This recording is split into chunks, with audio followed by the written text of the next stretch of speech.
अमित गति स्वामी के द्वारा विरचित योग सार के 7वें अध्याय के 43वें छंद में कहते हैं, आत्मा ध्यान रतिर्गेयम् विद्वत्ताया परम फलम् अशेष शास्त्र शास्त्रत्वम् संसारो भासिति धनी।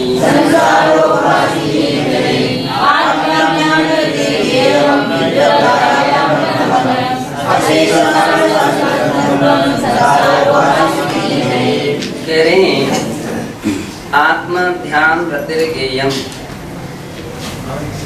विद्वत्ताया परम फलम। आत्म ध्यान में रति यानी रुचि होना ये विद्वत्ता का परम फल है। अशेष शास्त्र शास्त्रत्वम और मात्र सभी शास्त्रों का पर अधिकार होने को तो विद्वज्जन संसारो भासी थी धने। विद्वानों ने संसार ही कहा है। अगर आत्मरुचि नहीं है, आत्मा के प्रति प्रतीति नहीं है, आत्मा के प्रति अपनी भावना नहीं है, तो कितना भी शास्त्रों का अध्ययन कर लिया जाए उस अध्ययन से भी कोई फायदा नहीं है। आचार्य कहते वो भी एक संसार ही है। संसार में से बहुत सारे लोग मिलते हैं कि जो 11 अंग 9 पूर्व तक के ज्ञाता हो जाते हैं। इतना विशाल ज्ञान जिनके अंदर में हो जाता है, लेकिन आत्महित में जागरूक नहीं रहते हैं, आत्महित में तत्पर नहीं रहते हैं, आत्म कल्याण के प्रति उनकी भावना ही नहीं होती है, तो आचार्य कहते हैं उनका संसार जो है वो संसार ही है, ऐसा समझ लेना चाहिए। उतने ज्ञान से कोई फायदा नहीं है। ज्ञान का अर्थ है कि कुछ ना कुछ यथासंभव यथाशक्ति आत्म साधना में सफलता मिलना चाहिए, उसकी पवित्र भावना होना चाहिए, उसमें रुचि होना चाहिए, उसकी यथासंभव साधना भी होना चाहिए, तो ज्ञान का फल है। इत्थं निश्चय ज्ञाने प्रवर्तिते सति स्वाद्रव्यातिरिक्तस्यान्यस्य कस्यचित् एव देवाभावात् हेयोपादेति द्विविध विकल्पस्य संभावनामपि क्षीयते। इस प्रकार निश्चय ज्ञान की प्रवृत्ति होने पर साद्रव्यातिरिक्तस्य निज द्रव्य से अतिरिक्त अस्य कस्यचित् एव अभावात् अन्य द्रव्य के अभाव होने से कश्चिद एव अभावात् कुछ द्रव्य के कश्चित द्रव्य कुछ का ही अभाव होने से हेयोपादेति विविध विकल्पस्य संभावना विच्छियते। यह है यह उपाधि है, इस विविध विकल्प की संभावना क्षीण हो जाती है। तदनंतरम निश्चय धर्म ध्यान प्रवर्तते, और इसके अनंतर निश्चय धर्म ध्यान प्रवृत्त होता है। तत्र निर्विकल्पावस्था एव समुल्लसति, फिर वहां तो निर्विकल्प की स्थिति ही शोभायमान रहती है। तदनंतरम संभवति तदेव गाथायामस्याम निरूप्यते। इसी तथ्य को इस गाथा में निरूपण किया गया है कि निश्चय नथि प्राण व्यवहार दशायां यद हेयोपादे विकल्प ज्ञानम भवति। पहले व्यवहार की दशा में जो हेयोपादे का विकल्प ज्ञान होता है, तत्संप्रति निश्चय के आने पर निश्चय ध्यानावस्थायां नास्ति, निश्चय ध्यान की अवस्था होने पर वो विकल्प नहीं रहता है। ना तत्र विकल्पावस्था, ना वहाँ कोई विकल्प की अवस्था रहती है। अतो निश्चय ध्याने वा हेयोपादे रूपादि समस्त विकल्पात्मक ज्ञानम विलीयते। इस प्रकार से निश्चय ध्यान में हेयोपादे आदि समस्त विकल्पात्मक ज्ञान विलीयते नष्ट हो जाता है भावा। ऐसा इस गाथा का भाव है। एतस्यावस्थायाः स्वरूपं महत्त्वं से शास्त्रेषु बहुधा प्रत्यपाति। इस अवस्था के स्वरूप का और महत्व का शास्त्रों में बहुत प्रकार से प्रतिपादन है। यथा कार्तिकेयानुप्रेक्षा ग्रंथे भणितम्, जैसे कि कार्तिकेयानुप्रेक्षा ग्रंथ की गाथा 482 में कहा है। वज्य शैल विवको अपसरोवे मणं थिरं धन्तो जं चिन्तते सानन्दं तं धम्मं उत्तमं झाणम्।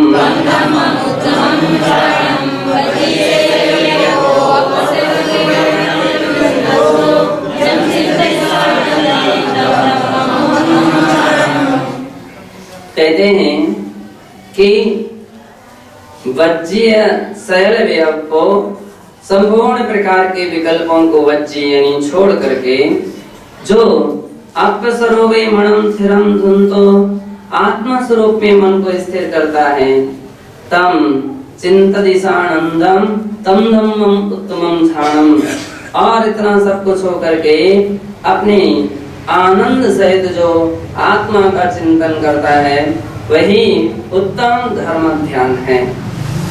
अथवा ज्ञानार्णवे निरूपितम परिवर्ती, अथवा ज्ञानार्णव के 26वें अधिकार के 19वें गाथा में कहा है। अविक्षिप्तं यदा चेतः तत्त्वाभिमुखं भवेत् मुनिस्तदेवं निर्विघ्नं ध्यान सिद्धिरुदाहृता।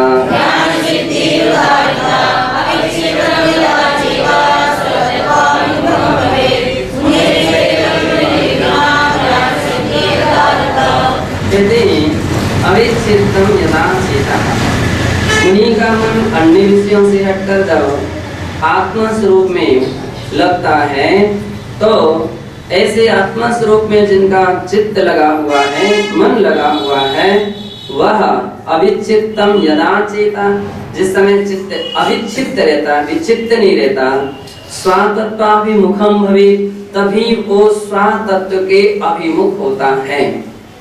जिस समय अन्य पदार्थों की विच्छित्ति से, यानी विच्छित्ति का अर्थ क्या है? विकल्पों से, संकल्प विकल्पों से जैसे जैसे व्यक्ति का मन हटता चला जाता है वैसे वैसे उसका स्वातत्वाभिमुखम अपने आत्म तत्व के अभिमुख होता है। तद मुनीस तदेवं निर्विघ्न ध्यान सिद्धिरुदाहृता, मुनीस तदेवं, तदेवं तब ही मुनि का निर्विघ्न अर्थात विघ्न रहित जो है, ध्यान सिद्धि उदाहरता, ध्यान की सिद्धि उदाहरता यानी कही है।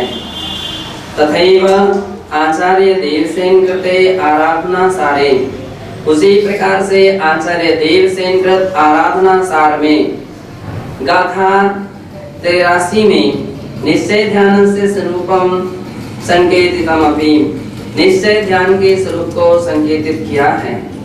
वह कहा है यावत् विकल्पा कश्चिदपि जायते योगिनो ध्यान योक्तस्य तावन् शून्यं ध्यानं चिन्ता वा भावना अथवा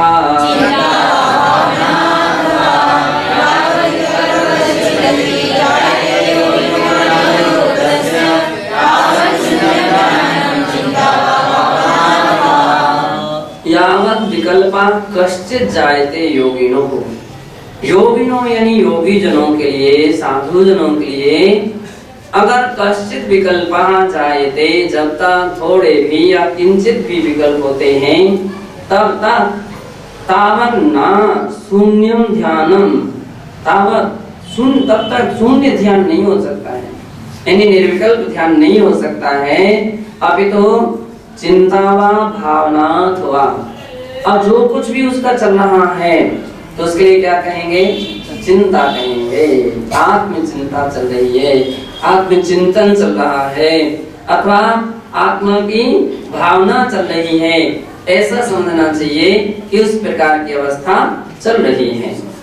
बृहद्रव्य संग्रह च निरूपितम एतत्, बृहद्रव्य संग्रह में भी गाथा 55 और 56 में इस बात का निरूपण किया है। जम किंचि विचिन्तन्तो निरीह वित्ते हवे जदा साहो लब्धुमय्यतं पदाहुतं निश्चयं ध्यानम्।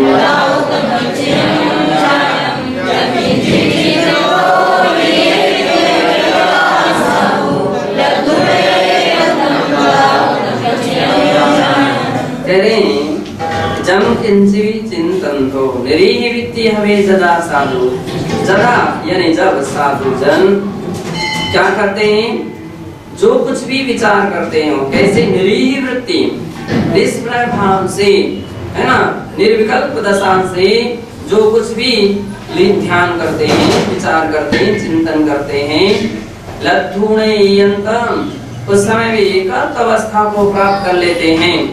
और ऐसे एकाग्र दशा को प्राप्त हुए योगियों के तदाहुतम निश्चयम क्षणम, उस अवस्था को ही आचार्यों ने क्षणम आहु ध्यान कहा है, उसको नाम ध्यान कहा है।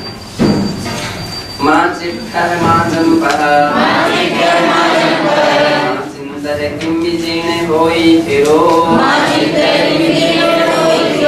अपा पापम मिरो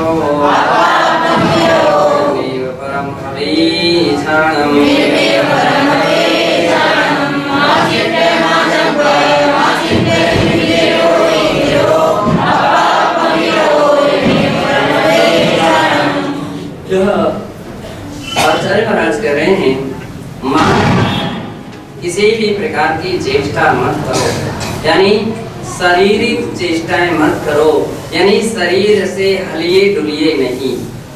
ध्यान का पहला लक्षण है शरीर को स्थिर रखिए। जिनका शरीर स्थिर है वो वचन का मन स्थिर हो सकता है, जिनका शरीर स्थिर नहीं रहता है तो उनका वचन और मन कैसे स्थिर रह सकता है।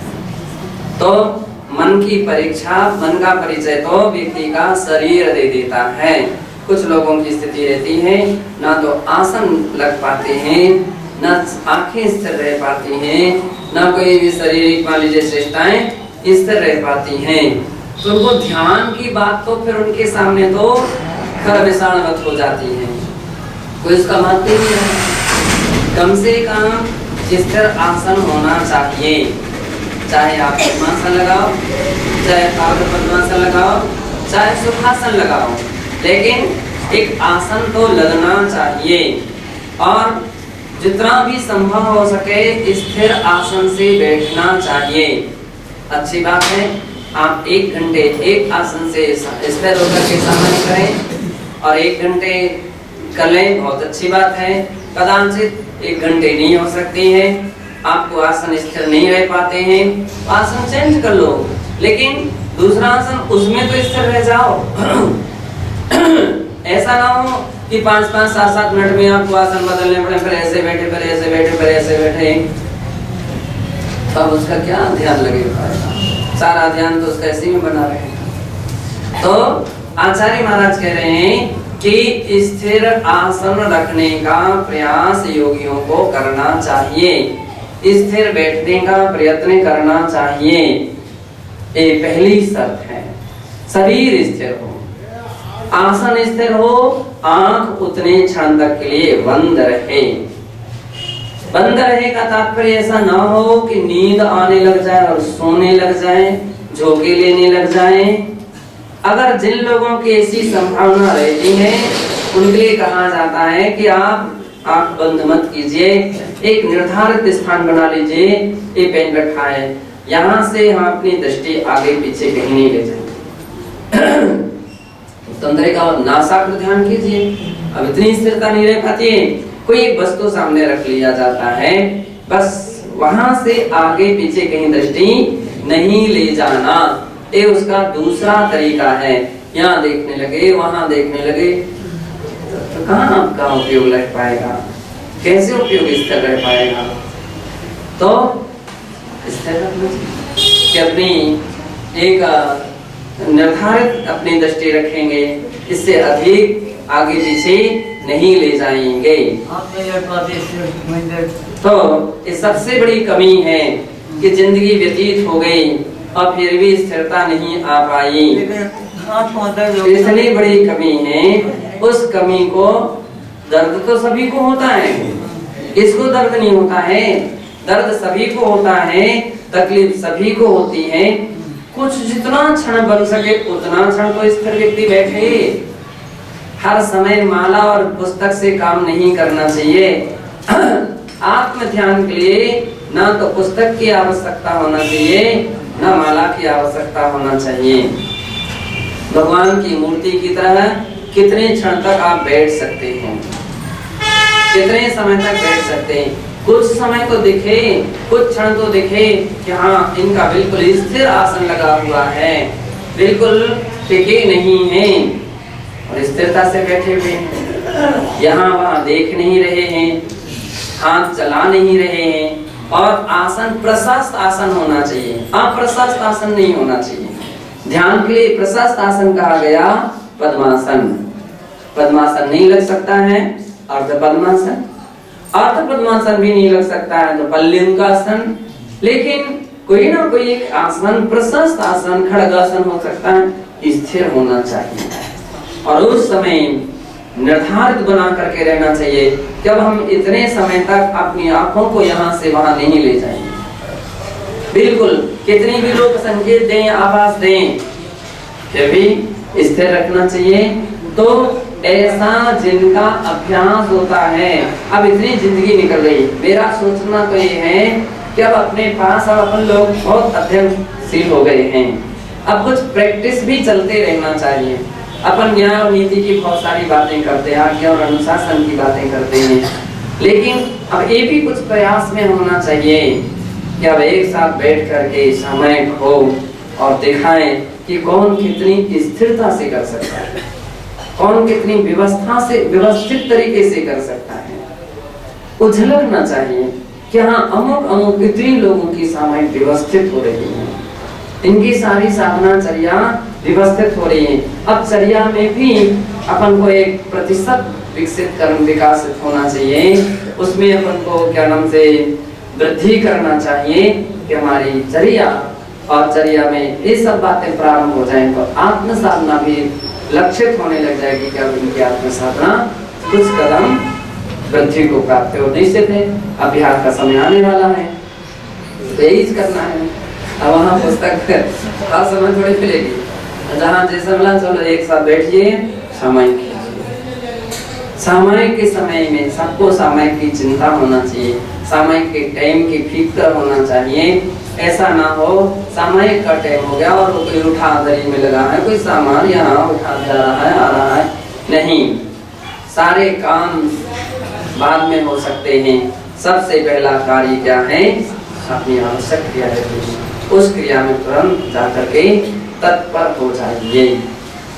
तो ये अपनी क्रिया होना चाहिए। तो यहाँ आचार्य महाराज कह रहे हैं कि माँ चिट्ठा चेष्टा मत कीजिए। माँ जम्पा वे व्यक्ति सबसे अच्छे माने जाते हैं जो कम बोलते हैं। जो ज्यादा बोलते हैं वो बकवासी कहलाते हैं, बाचाल लोग कहलाते हैं।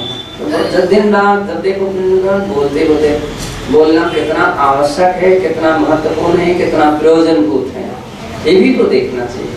कोई मतलब नहीं, कोई लेना नहीं, देना नहीं, कोई जिम्मेदारी नहीं, व्यवस्था नहीं, और फिर भी व्यक्ति इंतजारी में बैठा है कब कोई बोलने वाले मिल जाए, कब कोई बोलने वाले मिल जाए, कब कोई बोलने वाले मिल जाए।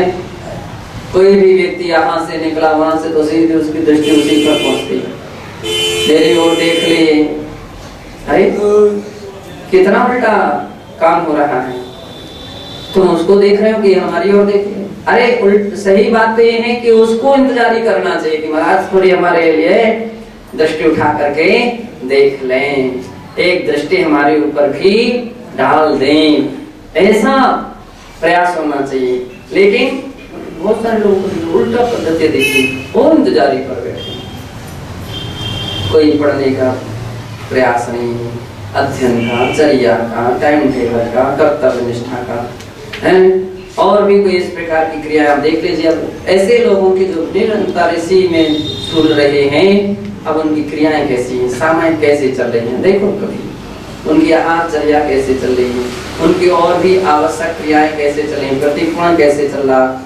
जिनकी बाह्य मुख अवस्था रहती है, बाहर जगत की ओर जिनका लक्ष्य रहता है, उनका साधना क्रम भी सम्यक प्रकार से नहीं हो पाता है, चर्या उनकी अच्छी नहीं हो पाती है। और जब तक चर्या ठीक नहीं है तब तो फिर ठीक नहीं है सबका। चर्या ये तो व्यवहार की बात है, व्यवहार में चर्या सही होना चाहिए। और निश्चय में तो इससे ऊंची की बात कह रहे हैं कि चेष्टा भी ना हो, जंप यानी वचन का प्रयोग ना हो, इतना ध्यान लीन होना चाहिए। एक ऐसी मुद्रा हो कि जहाँ व्यक्ति स्थिरता से बैठ करके कोई भी क्या चेष्टा नहीं करता, जंप यानी वचन का प्रयोग भी नहीं करता है, मां चिंतन और किसी भी प्रकार का चिंतन नहीं होता है। कौन सी दशा में? उच्च दशा में। प्रारंभिक दशा में तो ध्यान रखना, कोई चिंतन नहीं करोगे तो क्या करोगे, मन तो मन है, उसके अंदर में तो कोई ना कोई विचार चलते ही रहेंगे। अगर निर्विकल्प ध्यान में नहीं गए हो और आपने शुभ विकल्प भी नहीं किए, स्तुति भक्ति के भी नहीं किए, तो मन फिर यहाँ वहाँ के कार्य में जाएगा, बैठे बैठे पता नहीं कहाँ से कहाँ क्या सोचता रहेगा। तो आचार्य कहते हैं मां चिंता है, कोई चिंतन मत करो, किम विजयन कोई स्थिरो, अभी तो जैसे बने स्थिर हो जाइए, अपा अपमिरो, और स्थिर होकर के क्या आत्मा को आत्मा में लीन कीजिए, अपनी आत्मा को अपनी ही आत्मा के ध्यान में लगा दीजिए। इनमें परम भवे ध्यान, यही परम ध्यान है, परम यानी उत्कृष्ट ये ध्यान का स्वरूप है, अथवा निश्चय से ये ध्यान का लक्षण है, ऐसा जानना चाहिए। एवं मनुष्यत्व संयुक्त प्राप्तानन्तरं देहात्मनो भेद विज्ञानस्य तदनन्तरं च अध्यात्मरति विप्रकर्षे निर्विकल्पक ध्यानस्य च प्राप्ति सुदुर्लभयति चिंतनात्मिका बोधि दुर्लभानुप्रेक्षा विज्ञेया। इस प्रकार से मनुष्यत्व सम्यक्त्व प्राप्त्यानन्तरम, मनुष्यपना ये भी दुर्लभ है और उसमें सम्यक दर्शन दुर्लभ है, और उसके बाद देहात्म के प्रति भेद विज्ञान दुर्लभ है, और इसके बाद अध्यात्म के प्रति रति, आत्मा के प्रति रति होना, एक इसकी वृद्धि होना, ये दुर्लभ है। और इसमें भी निर्विकल्प ध्यान से प्राप्ति, निर्विकल्प ध्यान की प्राप्ति भी सुदुर्लभीति, बहुत दुर्लभ है। इस प्रकार का चिंतनात्मिका जो विचारात्मक अवस्था होती है उसका नाम बोधि दुर्लभानुप्रेक्षा विज्ञेया, बोधि दुर्लभानुप्रेक्षा है, ऐसा जानना चाहिए। उदाहरतापि सा सर्वान् सिद्धौ राजवार्तिके च, और इसके विषय में उदारता भी उदाहरण भी दिया है। कैसा? किसमें? सर्वार्थ सिद्धि और राजवार्तिक में, सर्वार्थ सिद्धि के 9वें अध्याय के 7वें सूत्र में, और राजवार्तिक के 9वें अध्याय के 7वें सूत्र के 8वें वार्तिक में कहा है कि एकस्मिन् निकोद शरीरे जीवा सिद्धानाम अनंत गुणाः। एक निकोद जीव के शरीर में, निकोत और निगोद बहुत बड़ा अंतर है। निकोत, निकोत किसको कहते हैं? जो अनंतानंत निगोदिया जीवों का आधारभूत शरीर होता है उसको निकोत कहते हैं, और जो जीव राशि है उसको निगोदिया जीव कहते हैं। तो एकस्मिन् निकोत शरीरे, एक निकोत शरीर में जीवाः सिद्धानाम अनंत गुणाः, सिद्धों से अनंत गुण पाए जाते हैं। एवं सर्वलोको निरंतरं निश्चिता स्थावरैः, इस प्रकार का सारा लोक ऐसे जीवों से खचाखच भरा हुआ है, स्थावरों से भरा हुआ है। अता तस्य त्रसता वालुका समुद्रे पतिता वज्र सिकता कणिका इव दुर्लभा। और ऐसे जीव को तत्र वहाँ यानी कहाँ स्थावर जीवों से त्रसता की प्राप्ति कैसी है? बालुका समुद्रे पतिता, जैसे समुद्र में बालू कण डाल दिए जाएं, और वज्र सिकता कणिका एवं दुर्लभा, और ऐसे बालुका कण में डाल करके उन बालुका समुद्र में, कौन सा बालू का यानी मिट्टी, बालू रेत का समुद्र यानी जहाँ घनघोर रेत रहती है, रेगिस्तान जैसे एरिया में, और उसमें वज्र सिकता की कणी का मिलना दुर्लभ है। वज्र सिकता हीरे की कणी गिर जाए तो उसका मिलना कठिन है। तत्र से विकलेन्द्रियाणां भूयिष्ठत्वात्, और कह रहे हैं कि जैसे उन जीवों के लिए त्रस पर्याय में विकलेन्द्रिय आदि प्राप्त हो गया है, लेकिन इनकी प्राप्ति होने पर भी भूयिष्ठत्वात् पंचेन्द्रियता गुणेषु कृतज्ञता इव कृच्छलाभा, और विकलेन्द्रिय प्राप्त हो गई, विकलेन्द्रिय पर्याय की प्राप्ति हो गई, उसमें भी पंचेन्द्रिय की अवस्था प्राप्त होना भी महादुर्लभ है। कैसी दुर्लभता है? जैसे गुणेषु कृतज्ञता कृच्छलभ्या, गुणों में कृतज्ञता कैसी होती? कृच्छलभ्य, अति दुर्लभ हुआ करती है। गुणवान तो दुनिया में बहुत सारे लोग मिल सकते हैं, बड़े बड़े गुणवान मिल सकते हैं, बहुत सारे गुण उनके पास मिल सकते हैं, लेकिन कृतज्ञता कैसी है? कृच्छलभ्य है।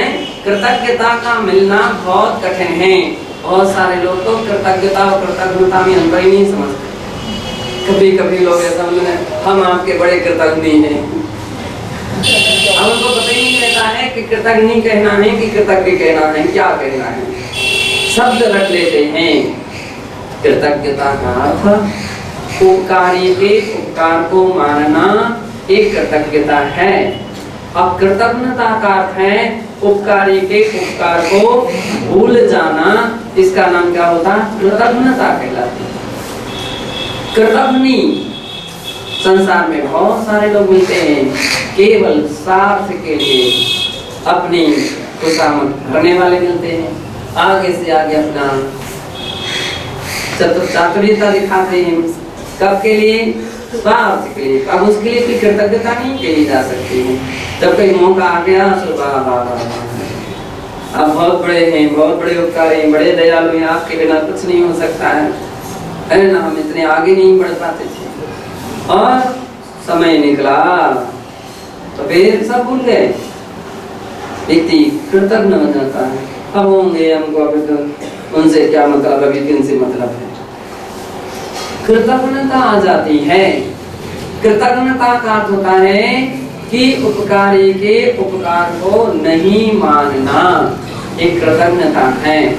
जब जिससे कुछ ऐसे चलते पुर्जे रहते हैं कि जब जिससे मौका मिला, जब जिससे अवसर मिला उसी में जा मिले हैं, जब जहां अवसर मिला, अब वो व्यक्ति आखिर में कैसे वो किसी का विश्वास पात्र बन सकेगा? विश्वास पात्र कैसे रह सकेगा? गंगा गए गंगादास तो जमुना गए जमुनादास, तो उसकी कोई स्थिरता ही नहीं है। किसी के सामने बैठ गए तो उसकी जैसी बजाने लगे, और दूसरे के सामने बैठ गए तो उसकी जैसी बजाने लगे। ये तो कृतज्ञता का लक्षण है, ये कोई अच्छी गुण नहीं। तो आचार्य महाराज कह रहे हैं कि बहुत सारे गुण व्यक्ति को प्राप्त हो जाएं, या बहुत सारे गुण प्राप्त हो जाएं, लेकिन कृतज्ञता गुण सबसे दुर्लभ गुण माना जाता है। कि व्यक्ति कितना भी ऊंचाइयों को पाले, कितना भी अच्छाइयों को पाले, लेकिन अपने उपकारी के उपकार को नहीं भूलता है। और सत्य ये है, जो ऐसे किस्म के लोग रहते हैं वे ही मजबूती से उठते हैं। नींव मजबूत है ना उनकी ठोस नींव रहती है, तो जो भी उनकी मलजी पीढ़ तैयार होती है वो मजबूत होती है, उसका महल जो होता है वो मजबूत होता है। और जिसके पास कृतज्ञता नहीं है वे तो बिना जड़ के पेड़ हैं, बिना नींव की इमारत है, बिना नींव की है, कहीं भी अवसर आ जाएगा तो धराशायी। तो आचार्य महाराज यहाँ पर कह रहे हैं, ये भी बोधि दुर्लभ के अंतर्गत आचार्य महाराज ने कहा कि पंचेंद्रियों में भी कृतज्ञता, क्या पंचेंद्रियता गुणेषु, पंचेंद्रिय गुणों के अनेक गुणों को प्राप्त करके भी कृतज्ञता गुण जो है वो बहुत दुर्लभ है। तत्र चेत् त्र्यक्षो पशु मृग पक्षी सरीसृपादिषु बहुशा मनुष्य भावः चतुष्पते रत्न राशिर्दुरासनः। और कह रहे हैं उनमें भी पंचेंद्रिय भी हो गया कोई व्यक्ति, और पंचेंद्रिय होने के उपरांत भी त्र्यक्षु, त्रयंशों में पशु मृग पक्षी सरीसृप आदि मनुष्य भाव चतुष्पति, ये सब 10 पर्याय की पंचेंद्रियों में विशेषता है। पशुओं में मृग पक्षी सरीसृप आदि जो हैं, और बहुत सारे मनुष्य भाव हैं, वो तो उसकी प्राप्ति कैसी है? चतुष्पथे रत्न राशि रेव दुराशि। चतुष्पथ, चतुष्पथ किसे के लिए बोलते हैं? चौराहे को बोलते हैं। 4 रास्ते जिस जहाँ से निकलते हैं या संगम होता है 2 रास्तों का, वो चौराहा कहा जाता है। और वहां पर कोई रत्न राशि किसी की गिर जाए, कोई रत्न गिर जाए या बहुमूल्य सामग्री गिर जाए, वे उसको मिलना मत सकेंगे, क्योंकि वहां पर निरंतर कोई इस तरफ से भी जा रहा, कोई उस तरफ से जा रहा, कोई उस तरफ से जा रहा है, तो हर व्यक्ति उस समय लोगों का आना जाना चलते ही रहता है। एक बार ये हो सकता है कि कोई अन्य स्थानों पर कोई व्यक्ति जाए या कम जाए तो वहां से मिलना बहुत सुलभ है। चतुष्पथ से अगर राशि गिर जाए, मान लीजिए रत्न राशि गिर जाए तो बहुत कठिन है। हम लोगों का एक बार 2 बार ऐसा हुआ। एक बार नैनागिर जी में ऐसा हुआ कि नैनागिर जी में एक स्थान पर हमने सामयिक की, और सामयिक कितनी सामयिक की तत्व चिंतन किया, लेखन वगैरह किया, और लेखन करने के समय कमंडल ऐसा ही कहीं रख दिया, और इसके उपरांत वो किसी क्लास लेने लगे, कमंडल वैसे का वैसे रख दिया, इस भरोसे हो गया कि किसी ने उठा लिया होगा, वो किसी ने ध्यान नहीं दिया। अब वहीं का वहीं खूब खोजते रहे, आखिर में शाम हो गई तो मिला ही नहीं। फिर अंत में जाकर के अच्छा वो भी क्या हुआ, वो बाद में जब मालूम चला, जबकि हम लोग आधी दूर आ गए लौटते समय, और ध्यान किया था सिद्धशिला पर, सिद्धशिला वहां पर है, वो वाली सिद्धशिला नहीं, एक शिला का नाम सिद्धशिला है।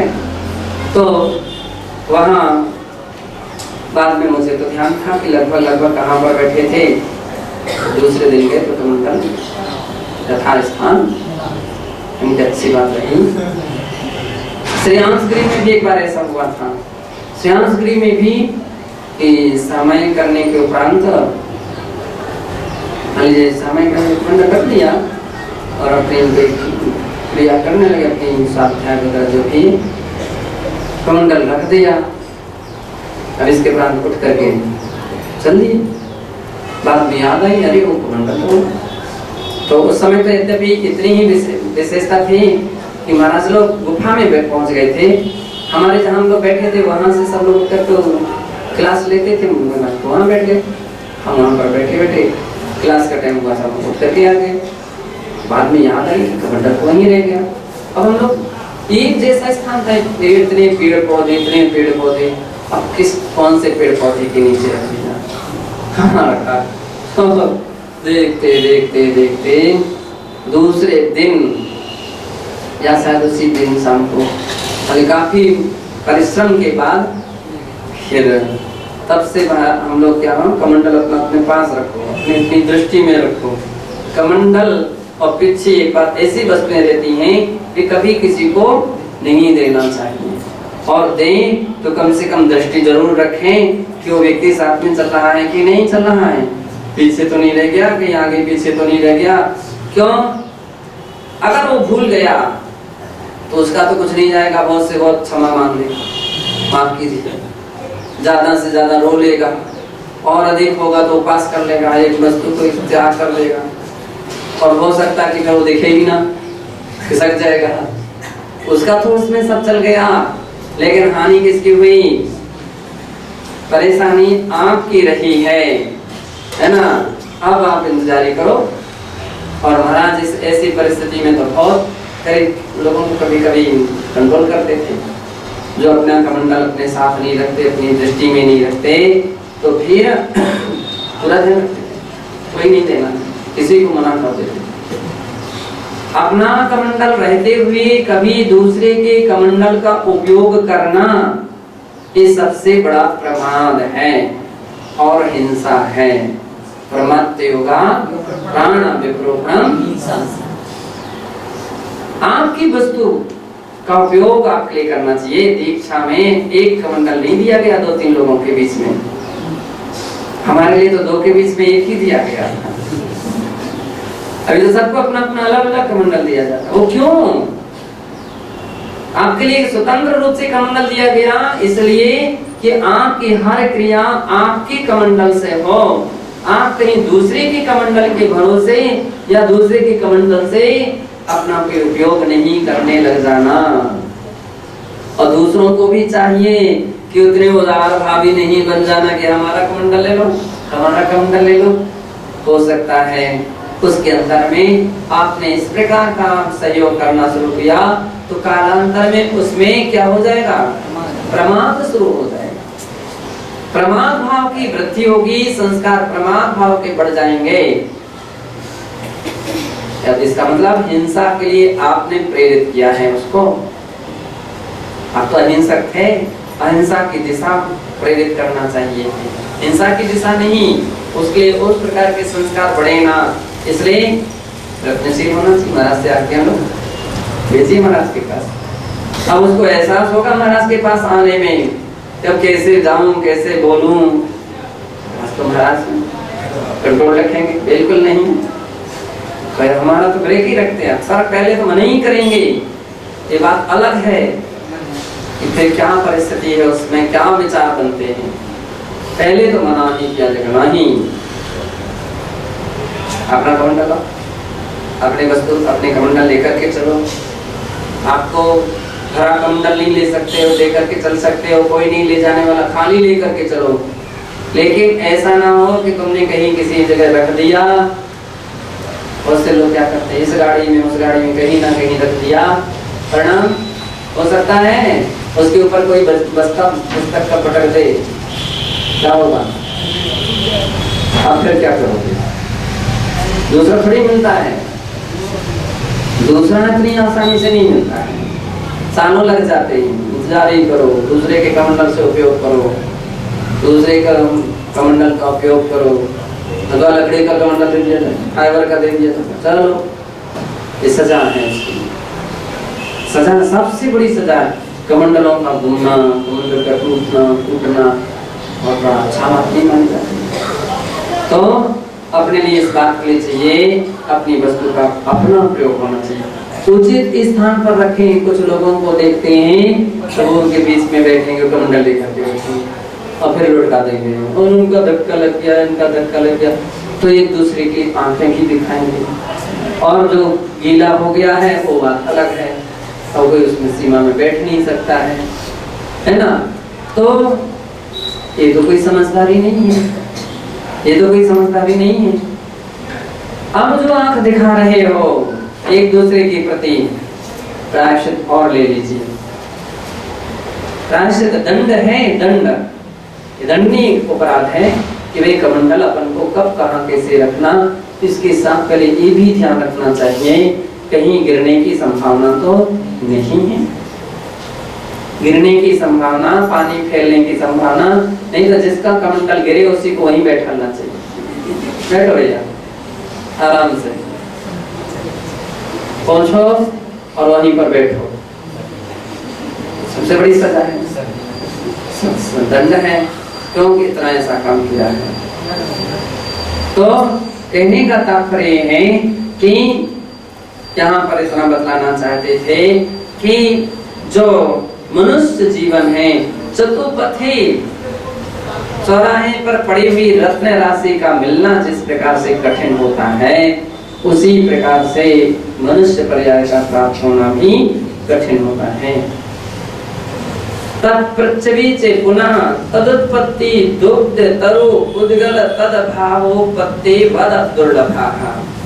और कह रहे हैं कि उस मनुष्य पर्याय के मिलने के बाद यदि एक बार वह अच्युत हो जाए, नष्ट हो जाए, तो पुनः उसकी प्राप्ति होना उतना ही कठिन है जितना कि जले हुए पुद्गलों का पुनः उस वृक्ष तक्त तरु उद्गल तदभावोपत्ति, जले हुए जो वृक्ष था ना, उसकी जो राख है वो पुनः वृक्ष को रूप को जब धारण करेगी, कितना दुर्लभ है। हवा चले तो कुछ परमाणु कहीं उड़ेंगे, किसी के कहीं उड़ जाएंगे, कहीं किसी, है ना। अब उन सब का मिलना और फिर वृक्ष का होना बनना ये बहुत कठिन है।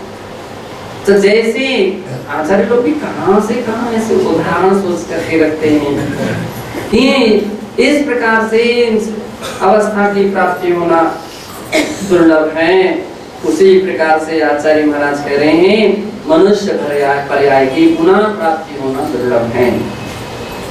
तल्लाभे चे देश कुले इंद्रिय संपर्क निरोगत्वानि उत्तरोतो अति दुर्लभानि। और कह रहे हैं इन सब के प्राप्त हो जाने पर भी देश कुल और इंद्रिय रूपी संपदा अर्थात इंद्रिय रूपी संपत्ति और निरोगता, अच्छा इंद्रिय अलग ले लिए, संपत्ति अलग ले ली, निरोगता अलग ले ली। उत्तम देश की प्राप्ति होना दुर्लभ है, उत्तम कुल की प्राप्ति होना दुर्लभ है, इंद्रियों की प्राप्ति होना दुर्लभ है, संपदा की प्राप्ति होना दुर्लभ है और निरोगता की प्राप्ति होना उत्तरोत्तर अति दुर्लभ है। सर्वेष्वपि तेषु लब्धेषु, और सभी इनके प्राप्त होने पर भी सद्धर्म प्रतिलंभो यदि ना स्यात्, यदि सद्धर्म की प्राप्ति नहीं हुई तो व्यर्थं जन्म वदनम एवं दृष्टि विकलम। तो आचार्य कहते हैं यह जन्म व्यर्थ है जैसे वदन एवं दृष्टि विकलम। अच्छा चेहरा मिला और आंखें नहीं मिली तो चेहरे की क्या कीमत। मतलब कभी कभी कुछ आंखों के अंधे लोग कितने सुंदर चेहरा उनका रहता है, इतना अच्छा दिखता है। कभी अंधे स्कूल के या कहीं के बच्चों को देखते हैं, वास्तविकता में उनको देखकर एक दया भाव आ जाता है, कितना सब कुछ उसको प्राप्त हुआ है, लेकिन आंखें होती तो कितना अच्छा हो। आंख नहीं है उसको, बाकी सब कुछ। तो जैसी उसके लिए उसकी प्राप्ति होना यानी विकल दृष्टि से विकल है, उसी प्रकार से धर्म से यदि कोई विकल रहा, धर्म से विहीन रहा, तो उसको सब कुछ पाना व्यर्थ होता है। तमेव कृच्छ लभ्यं धर्मं अवाप्य विषय सुखे रंजनम भस्मार्थं चंदन दहनम एव विफलम। तमेव कृच्छ लभ्यं, और इस प्रकार से कृच्छ लभ्य यानी दुर्लभ, जो धर्मं अवाप्य धर्म को प्राप्त करके भी जो विषय सुखी रंजनम विषय सुखों में पंचेंद्रियों के विषय सुखों में रंजन करते हैं, पंचेंद्रियों के विषय भोगों में लीन रहते हैं, उन वासनाओं में लीन रहते हैं, तो आचार्य कहते हैं उनका तो भस्मार्थम चंदन दहन एवं विफलम। भस्मार्थम किसके लिए? भस्म के लिए, भस्म यानी राख के लिए, चंदनम जो चंदनम दहन, चंदन दहन राख की आवश्यकता। हाँ जलाओ, चंदन जला लो। अरे भैया राख के लिए चंदन जला रहे हैं। चंदन तो बहुत दुर्लभ वस्तु रहती है, बहुमूल्य वस्तु रहती है, तो राख के लिए चंदन को नहीं जलाना चाहिए है? तो जो अगर ऐसा चंदन जला रहा है यानी बहुमूल्य अपना जीवन को विष्णु में लगा रहा है, इतने सारे संयम को प्राप्त किया है, तप को प्राप्त किया है, त्याग को प्राप्त किया है, और सब कुछ प्राप्त करने के उपरांत भी यदि व्यवसाय वासनाएं उसकी समाप्त नहीं हुई, तो फिर आचार्य कहते कि भैया उस व्यक्ति ने या संयम व्यवसाय वासनाओं के लिए उसने संयम को आहुति में दे दी है, संयम की परवाह नहीं की है, तो आचार्य कहते भैया उसका तो ये सब चंदन के दहन, राख के लिए चंदन की तरह दहन की तरह है, विफल है। विरक्त विषय सुखस्य तो तपो भावना धर्म भावना प्रभावना सुख मरण आदि लक्षण समाधि दुर्लभापः। और कह रहे हैं विषयों से भी कोई व्यक्ति व्रत है, विषय सुखों से भी व्रत होने पर भी तपो भावना दुर्लभ है। तप की भावना बहुत दुर्लभ है, कठिन है, व्यक्ति के भाव नहीं बनते। कितने सारे लोग ऐसे रहते हैं उनके भाव भी नहीं होते तप करने के, किंतु परंतु करते करते समय पूरा कर देते हैं। तो आचार्य कहते हैं कि भाई विषयों से तो व्रत हो, लेकिन तप के प्रति तुम्हारी कितनी भावना है, कितने व्रत कर रहे हो, कौन सा व्रत चल रहा है, कौन सी तपस्या चल रही है। देखो कुछ लोग जानकारी लीजिए कि किस किस के कितने कितने व्रत हुए हैं, मालूम चल जाता है। अब यद्यपि ये भी है कि अपनी शक्ति को नहीं छिपाते हुए व्रत करना चाहिए, शक्ति के अनुसार करना चाहिए, शक्ति से अधिक भी नहीं करना चाहिए, शक्ति से कम नहीं करना चाहिए, लेकिन शक्ति के अनुसार तो करें, उतना तो करना चाहिए। केवल प्रायश्चित की पूर्ति करना ही वो कोई तप नहीं है। तपो भावना, उससे भी कुछ कदम आगे बढ़ाइए। तो आचार्य कहते हैं तपो भावना धर्म प्रभावना, तप की भावना, धर्म की प्रभावना और सुख मरण आदि, सुख मरण नहीं समाधि मरण लक्षण, सुख से मरण करने का अर्थ होता है, सुख से मरण करना है लक्षण जिसका, उसका नाम है समाधि। समाधि मरण दुर्वापः, ये बहुत कठिन है। तस्मिन् सति बोधि लाभा फलवान भवति इति चिंतनम बोधि दुर्लभानुप्रेक्षा। ये कह रहे हैं तस्मिन् सति, इन सब के होने पर बोधि लाभा, बोधि की प्राप्ति होना, फलवान भवति, फलवान होती हैं, इति चिंतनम, ऐसा जिसका चिंतन होता है उसका नाम बोधि दुर्लभानुप्रेक्षा है, ऐसा जानना चाहिए।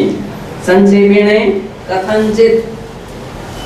कथंचित कांताली न्यायेन मनुष्यगते आर्यत्व तत्व समानादिषु सर्वेषु लब्धेषु अपि बोधि लाभः। कह रहे हैं संक्षेप से कि कांताली न्याय से, कांताली न्याय का अर्थ होता है कि दो तरीके हैं, डाल का टूटना और कौवे का वहां से निकलना, तुरंत उड़ते ही उस डाल को पकड़ लेना, तिनके को पकड़ लेना, काकतालीय न्याय है। ताल का वृक्ष है, ताल का फल है और उसमें से वो फल गिरना और कौवे का वहां से निकलना और उसी झटके में उसको ले लेना, एक बहुत दुर्लभ हुआ करते हैं। उसी प्रकार से मनुष्य गति आर्यत्व तत्व श्रवणादि सर्वेषु लब्धेषु अपि बोधि लाभः। मनुष्य गति आर्य कुल तत्व श्रवण आदि सभी की प्राप्ति होने पर भी बोधि लाभ दुर्लभ है।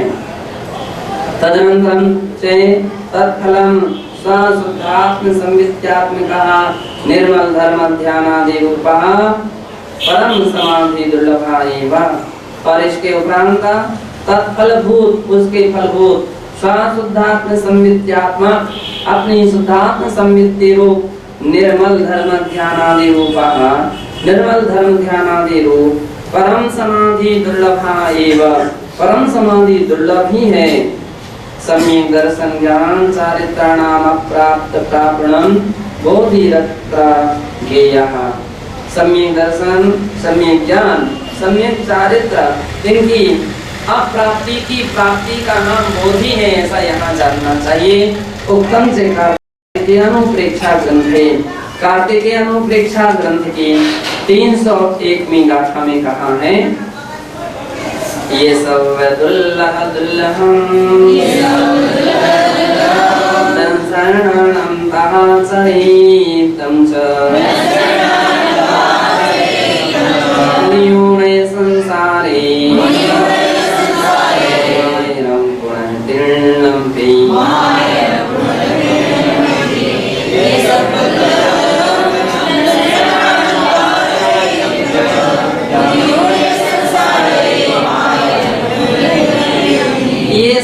दुर्लभ दुर्लभम। इस सम्यक दर्शन, सम्यक ज्ञान और सम्यक चारित्र को संसार की समस्त दुर्लभ वस्तुओं में भी दुर्लभ जानो। क्या? चरितम, दुर्लभों में दुर्लभ है सम्यक दर्शन, सम्यक ज्ञान और सम्यक चारित्र दुर्लभ है। मुनियों ने संसारे, इस प्रकार से संसार में समझ करके विचार करके महायनम गुणम भी तीनों के विषय में महायत्न करना चाहिए, तीनों की प्राप्ति में महायत्न करना चाहिए। यत्न से, सावधानता से, संभल करके, सम्मान से उस रत्नत्रय का आदर करना चाहिए। जो व्यक्ति रत्नत्रय का बड़े आदर्श रखता है, श्रद्धा रखता है और उसके प्रति महायत्न रखता है, उसके लिए बंधु उसका बोधि दुर्लभ सार्थक है। और कितने सारे लोग रत्नत्रय को पा करके भी अगर उसकी साधना नहीं करते हैं, उसकी कीमत नहीं करते हैं, तो उसकी बोधि दुर्लभ व्यर्थ हो जाती है। इसलिए रोज रोज अपन को प्रयत्न करना चाहिए। बोधि दुर्लभ का चिंतन जो व्यक्ति करेगा वो अपने रत्नत्रय की धीरे धीरे निखार लाता जाएगा और उसके रत्नत्रय में बहुत बड़ी वृद्धि होगी। और जो कभी विचार ही नहीं करेगा तो धीरे धीरे और विस्मृत होता जाएगा और एक दिन ऐसा आ जाएगा कि उसको तो अपने रत्नत्रय का ध्यान ही नहीं रहेगा। इसलिए कहते हैं उसका ध्यान करना चाहिए। बोधि दुर्लभ से दुर्लभता दर्शन प्राप्ति से समर्थिता। बोधि दुर्लभ तो दुर्लभों में दुर्लभ है। ऐसा कहते हैं कि पूर्वोक्त प्रकार से बोधि दुर्लभानुप्रेक्षा भावना जो है वो कैसे? बोधि दुर्लभ की दुर्लभता दर्शन प्राप्त में भी पांचवी गाथा में इसका समर्थन किया गया है। वह कहा है सम्मत विरहियाणं कवियुक्तं तमं शरणं नालहन्ति मोहिलाहम् अपि वास सहस्र कोटिः।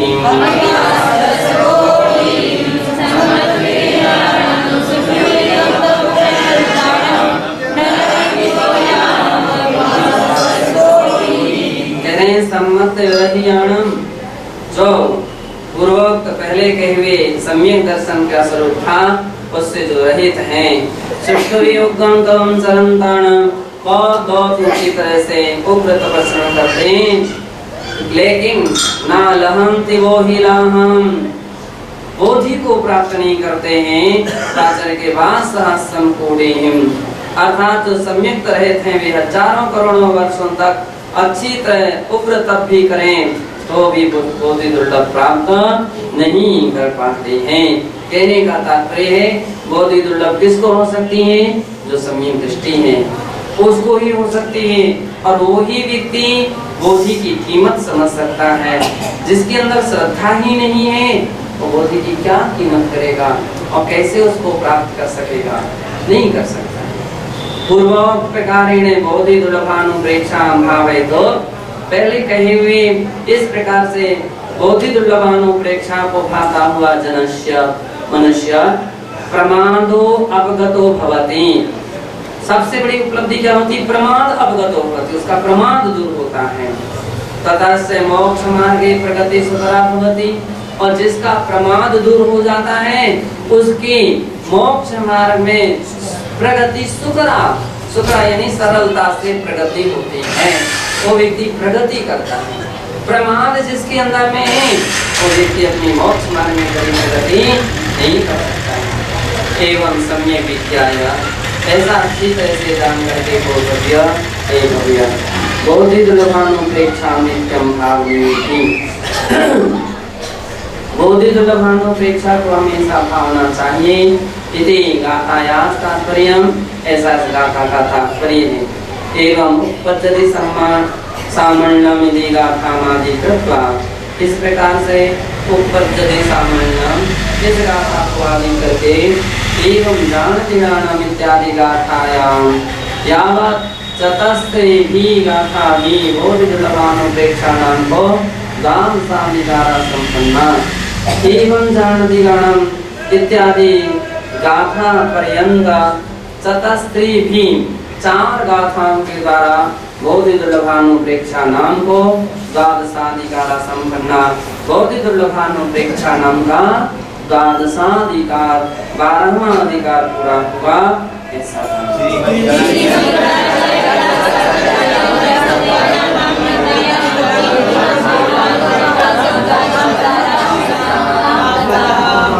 अधिकार यहाँ पर पूरे हो गए। 13वां अधिकार अब यहाँ से प्रारंभ। आज मंगलवार है, एक दिन थोड़ा सा कर देते हैं। 13वां महियारो वार्षाणुवेक्षा महात्म्यम 13 द्वादशानुप्रेक्षा महात्म्यम।